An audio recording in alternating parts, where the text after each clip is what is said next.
Have you ever been invited somewhere and felt like you were walking into a trap, but couldn't quite figure out why? Have you ever stood in front of people who were supposed to love you and realized they'd been planning something terrible all along? What would you do if your own mother slapped you in front of 200 people because you refused to give away everything you'd worked for? I need you to understand something before I tell you this story. The moment my life changed forever didn't happen in private. It happened under crystal chandeliers worth more than most people's houses, surrounded by 200 guests in designer everything, with my mother's fingernails digging into my arm hard enough to leave crescent-shaped marks that would bruise purple by morning. Her smile never wavered. Not for a second, but I knew. In that moment, with the spotlight burning into my eyes and the weight of all those stares pressing down on me, I knew something was very, very wrong. See, my parents had been planning something. I just didn't know what. Not yet. The invitation had felt off from the beginning, to formal to perfect, the kind of thing that screams performance rather than celebration. But I'd convinced myself I was being paranoid. I should have trusted my instincts, because what they asked me to do in front of everyone who mattered in their world was so calculated, so publicly brutal, that even now, I sometimes wake up and wonder if it really happened, but it did. And what happened next when the woman they'd underestimated for years walked through those doors carrying secrets they thought were buried, forever changed everything. Would you have seen it coming? Because I didn't. There's a specific kind of family that looks perfect from the outside, you know the type. The ones with the Christmas cards featuring everyone in matching outfits. The ones who show up to every charity gala, every country club event, every opportunity to be seen. That was us. But here's what those photos don't show. The coldness that settles over the dinner table when you say the wrong thing. The way love gets measured in achievements and usefulness. The unspoken hierarchy that decides who matters and who doesn't. I learned early that I wasn't the one who mattered. My younger sister was the sun our family orbited around. Every tantrum, every setback, every disappointment became a full-scale emergency that required everyone to drop everything and fix it for her. Me. I was only acknowledged when I made them look good. So I became independent out of necessity. I worked myself to exhaustion through college, clawed my way up in finance, and by 28, I'd bought a penthouse in Tribeca, floor-to-ceiling windows, Hudson River views. The whole dream. My parents said they were proud, but I started noticing things. The way my mother's smile would tighten when I mentioned a promotion. The way my father would change the subject whenever my sister asked how much my apartment was worth. The strange phone calls that would end abruptly when I walked into the room. Something had shifted in how they looked at me. I just didn't realize what it was until it was too late. The invitation arrived on a Tuesday, thick cardstock, embossed gold lettering, return address from a printing company that charges more for a wedding invitation than most people spend on rent, but it was the note tucked inside that made my stomach drop. Handwritten from my mother, "We hope you'll be there. Your sister is counting on you. This night means everything to us. Not we'd love to see you, not we've missed you. Your sister is counting on you." I held that note for a long time, reading it over and over, trying to figure out what I was missing.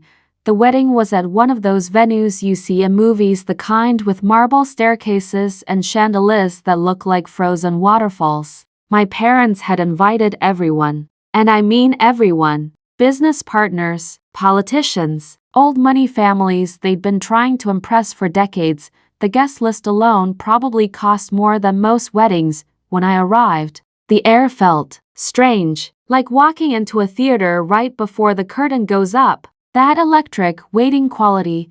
My mother spotted me immediately, waved me over with this bright, performative enthusiasm that made my skin crawl. "There's my successful daughter," she announced to the people around her, loud enough for nearby tables to hear. Successful. She kept using that word over and over. My father barely looked at me, just nodded once, then turned back to his conversation.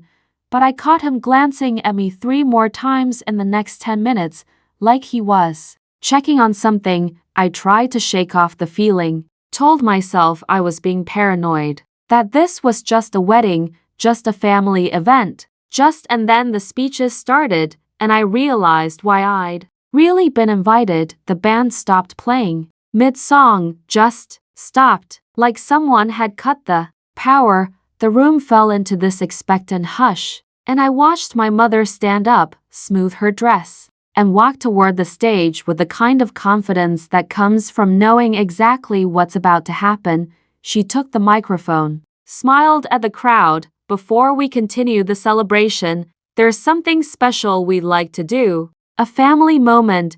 Her eyes scanned the room until they landed on me. Sweetheart, would you come up here for a moment? Every cell in my body screamed no, but 200 people were watching, waiting. I stood up, walked to that stage, each step feeling heavier than the last.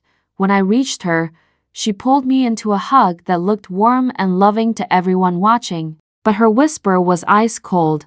Smile. Don't you dare embarrass me. She turned back to the microphone, keeping one hand locked around my arm. As many of you know, my oldest daughter has done incredibly well for herself. Finance, Manhattan, living the dream. Polite laughter rippled through the crowd, and we couldn't be more proud.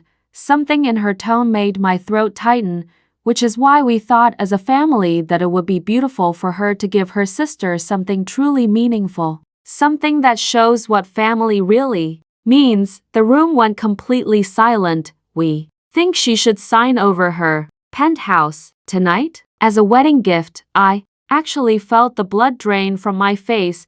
$2 million. My home, the thing I'd sacrificed everything to earn, and she wanted me to just hand it over. In front of all these people, I turned to look at my sister, waiting for her to laugh, to say this was a joke, to stop this insanity, but her face was eager, hopeful. She'd known. Mom, I said quietly. That's not. I can't. Everyone's watching, sweetheart. Her grip on my arm tightened until I could feel my pulse hammering against her fingers. Don't make this difficult. You owe us. After everything we've done for you, everything we've given you. The crowd was leaning forward now. Phones were out. This was the moment they'd all been waiting for, even if they didn't know it. I looked at my mother, at the expectation carved into her face, at the trap she'd built so carefully, and I said the one word she never expected to hear. No. For a fraction of a second, I saw something flicker in her eyes, something dark and furious. Then she hit me. The slap echoed through that ballroom like a gunshot. My earring flew off. I felt something warm trickling down my neck, tasted copper in my mouth, blood.